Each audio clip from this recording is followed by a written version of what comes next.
Começando o segundo bloco. Continuando o cenário político de hoje, estamos conversando com o jurista, advogado Marlon Reis. Ele que é um dos criadores da lei da ficha limpa. Já esteve aqui no cenário político, sim, há alguns anos. Se você não lembra, acompanhe. Pode mandar também sua pergunta para o nosso convidado de hoje. Conversamos no primeiro bloco sobre voto impresso, voto auditável. E você, o que é que acha disso? Manda aí para a gente e também compartilhe sua opinião aí através das mensagens para a gente ler para o nosso convidado ou sua pergunta. Fique à vontade para fazer o programa de hoje junto com a gente. Carol, você falou no início do programa de hoje sobre o retorno das atividades pós-recesso de meio de ano. Pois é, o mês de agosto chegou e o fim dos recessos parlamentares também. A Câmara de Mossoró já retomou seus trabalhos e amanhã, terça-feira, deverá acontecer a primeira sessão plenária deste segundo período. Na quinta-feira vai acontecer a audiência pública sobre o Hospital da Mulher, numa realização da Assembleia Legislativa proposta pelo deputado Isolda. Já na Assembleia Legislativa, esta semana, será marcada pela instalação e também anúncios dos membros da CPI da Covid na quarta-feira. Na Câmara dos Deputados, a volta do recesso será marcada pelos efeitos da chegada do senador Ciro Nogueira ao Palácio do Planalto. A expectativa do governo é aproveitar, já nestas primeiras semanas, o embalo do bom momento com o Centrão para avançar a pauta econômica na reforma tributária, privatização dos Correios e na MP que trata do Programa Emergencial do Emprego e Renda. A pauta do Fundo Eleitoral, também deve andar neste segundo semestre. No Senado, a expectativa é pela continuidade da CPI da Covid. Nesta semana, haverá votação de 135 requerimentos. Entre eles estão os de convocação do ministro da Defesa, Braga Neto, o ministro da Defesa, Braga Neto, para explicar a tentativa de mudança na bula da cloroquina, e do ex-secretário executivo do Ministério da Saúde, Elcio Franco, Carol. Então, movimento é o que não vai faltar nos legislativos esta semana. Pois é, esse recesso, ele parecia, Vonúvio, assim, que ficou meio fora de tempo, porque tanto assunto importante ficou parado nessas semanas. Vamos agora retornar e vocês viram aí que a gente deu só uma pincelada por cima dos assuntos que tem aí para ser discutidos e debatidos. Então, vamos ficar ligados em todas as casas legislativas, em todas as 3 esferas, porque vai ter muita coisa acontecendo. A gente aqui vai trazendo para você os detalhes da Câmara Municipal, da Assembleia Legislativa também, e algumas informações sobre as casas federais. Com o nosso convidado, a gente já pode falar desse assunto. Muita movimentação em Brasília, Dr. Marlon Reis, muita coisa acontecendo, mas um dos pontos também muito polêmicos é o fundo eleitoral, neste valor aí exorbitante de 5,7 bilhões, que o presidente Jair Bolsonaro sinalizou ali que vai vetar e aprova somente 4 bilhões. Primeiramente, do ponto de vista jurídico, constitucional, tem como ele vetar só uma parte do valor? Olha, isso está sendo realmente discutido. A princípio, eu creio que não, mas talvez tenham encontrado alguma solução legislativa, porque, na verdade, é uma só norma que fixa em 5,7. Ao vetar, ele zera. Aí seria preciso apresentar uma proposta visando a dar uma autorização para um remanejamento do orçamento.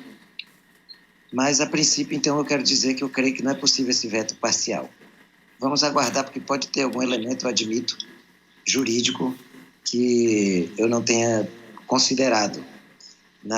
No momento do veto, isso virá à tona, quais são os fundamentos. Mas eu quero dizer o seguinte. Pois não? Sim, não, pode seguir. Não, era só para dizer que eu sou completamente chocado com esse aumento. E 4 bilhões, ou 5,7, são ambos valores insuportáveis para a sociedade brasileira. Absolutamente injustificável o que está acontecendo 4 bilhões no momento que o país atravessa uma crise absolutamente grave, com tantos problemas para toda a sociedade, tanta coisa que se pode imaginar.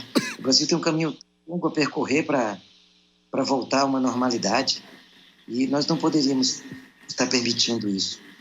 Realmente é uma fortuna incalculável e desnecessária. Basta comparar com as eleições de 2020. Foram disponibilizados cerca de 2 bilhões para um número muito maior de candidatos, mais de 300 mil candidatos a prefeitos e vereadores. Agora o número é cerca de 10% daquele montante. Vão ser cerca de 30 mil candidatos, a estimativa. Mas para 30 mil candidatos, serão disponibilizados ou 4 ou 5,7 bilhões. Mas vamos imaginar que sejam 4 bilhões. Para um número correspondente a 10% das candidaturas de 2020, será concedido o dobro do valor de 2020. Eu fiz fazendo um cálculo por alto, considerado o número de candidatos, e a cifra de 5,7, que foi o que eles colocaram no orçamento, se fosse dividido igualmente, daria incrível soma de R$200 mil para cada pessoa.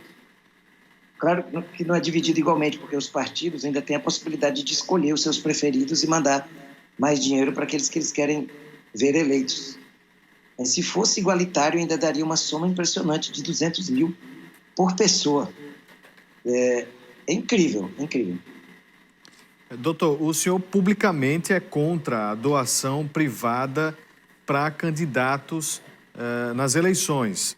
Existe agora a possibilidade deste financiamento público, que a gente está vendo aí esse valor realmente exorbitante. Como deveria, então, ser o formato ideal para estas campanhas? O financiamento privado gera corrupção. Depois de eleito, o político vai lá e trabalha a favor de quem doou aquele dinheiro. O financiamento público deixa-se de investir em saúde, educação, enfim, para manter estas candidaturas. Como, então, equilibrar isso? Isso. Essa é a grande questão. A palavra-chave é equilíbrio. É o que está faltando no momento. Como se faz isso? Primeiro, é preciso cortar os custos das campanhas. Por que as campanhas são tão caras? Imagina-se que o fator maior de encarecimento seja o pagamento dos marqueteiros. Já foi assim. Nas últimas eleições, esse custo caiu muito, porque como não é mais possível fazer aquelas campanhas suntuosas, caiu muito o valor que é disponibilizado para marketing e propaganda eleitoral. E aí, só que tem outros fatores que ainda geram muito gasto. Esses fatores todos estão relacionados à necessidade de atrair pessoas para a campanha com uso de dinheiro. Contratação de agentes eleitorais, contratação de uma série de empresas para fazer o trabalho similar também de agentes eleitorais. E, dentre outros, distribuição de combustível. É possível distribuir combustível em carreatas. É possível distribuir alimentos para os eleitores em eventos eleitorais. Tudo isso deveria ser simplesmente proibido. E aí ficaria apenas a possibilidade dos diversos candidatos pedirem votos e os eleitores decidirem quem votar. Mas não, hoje a lei permite muito abertamente a contratação massiva de pessoas para a campanha, distribuição de combustível, alimento e outras coisas que são para angariar o voto do eleitor pela via do pagamento. É lamentável. Eu denunciei isso, inclusive, num livro publicado em 2014, o Nobre Deputado, e ele foi republicado recentemente, o Nobre Deputado 4.0. Ele é fruto da minha pesquisa para minha tese doutoral. E eu mostro lá como é que ficam caras as campanhas. Por que as campanhas são tão caras? Não é possível você fazer um mapa e mudar esse padrão. As eleições brasileiras, elas são absurdamente caras, num país desigual demais. E aí eu lutei muito junto com o Movimento de Combate à Corrupção Eleitoral, movimento que engendrou a conquista aí da Lei da Ficha Limpa.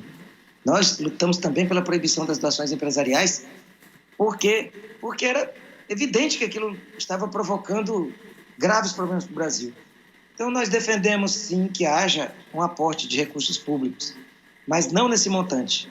Eu, a princípio, entendo que poderia ser metade do valor, ou talvez até menos, da eleição passada. Alguma coisa entre 500 milhões e, no máximo, R$1 bilhão. Nada, nem um centavo a mais do que isso, acompanhado de mudanças da legislação eleitoral para baratear as campanhas. Junto a isso, tem outro tipo de doação que a lei permite e que deveria ser estimulada, que é a doação pelo próprio eleitor. As pessoas físicas podem doar. Então, poderia ter uma base financeira bem elementar mesmo, ali, bem no chão, para ajudar um pouco com a campanha. E os candidatos teriam ainda a possibilidade de convencer os seus eleitores a fazer doações, sendo que os mais populares poderiam ter mais dinheiro, o que é democrático. Tem pessoas que são mais capazes de convencer a uma doação para pessoas físicas do que outras. Mas aí dependeria do próprio eleitor querer ajudar ou não o seu candidato. Eu iria por esse caminho aí, para resumir. Menos dinheiro, muito menos dinheiro no fundo público e o estímulo ao eleitor para contribuir com as campanhas, fazendo ainda que pequenas doações, que no somatório poderia dar um dinheiro substancial para os candidatos da sua preferência. Vamos fazer mais um intervalo. No próximo bloco, nós continuamos nossa conversa com Marlon Reis, advogado, jurista, autor da Lei da Ficha Limpa, que está aqui com a gente. Daqui a pouco a gente volta.